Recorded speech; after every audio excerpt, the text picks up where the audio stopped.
In this clip, I'll show you how you can save the tempo to your sequences on the EMU SP1200, which also works the same for the Rossum.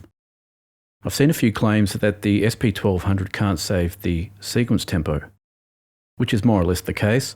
However, there's a little hack you can use to save your tempo.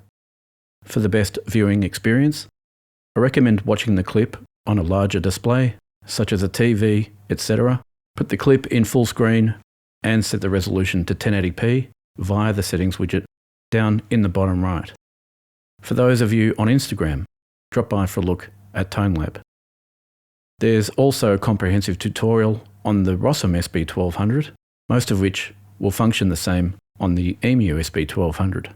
Check it out over on the parent channel at Tonelab. And for those after drum kits, you can load straight into your SP1200 or MPC, including the one I'm using in this clip. Then check out the drum kits via tonelab.au. I'll leave links in the description below for various SP1200 resources from Tonelab. With that aside, if you're wanting a straightforward way to save your sequencer tempo on the SP1200, then the thing to note is that sequencers don't actually retain tempo information. So how do we save the tempo? Well, the good news is songs can contain tempo information. All you have to do is insert a tempo change into a song step. And the way you do that is first consider the tempo you'd like to save. Then I suggest using the first song position in the list. As you can see here, song 01. Enable the song edit mode by hitting record. Then insert a tempo by pressing the tempo change button. Choose either 1 or 2 for a static tempo, either choice is fine. Then hit the tempo button and enter in a 4-digit tempo value. But then, and most importantly, hit the enter button to lock in that tempo. Now you could exit song mode and run the save sequences function via the disk module at option 1.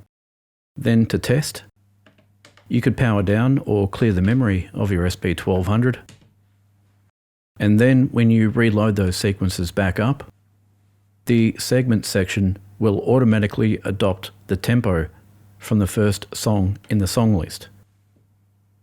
So that's what you can do to save your tempo. For those wanting a deeper understanding of all the features and functions found in the SP1200, then check out the comprehensive tutorial over on the parent channel at Tonelab, along with many other tutorials for classic drum machines, synthesizers, and samplers. Last of all, if you'd like some ready-made sample packs you can load straight into your SP1200, then check out the Tonelab sample pack store, link in the description below. Thanks for watching and bye for now.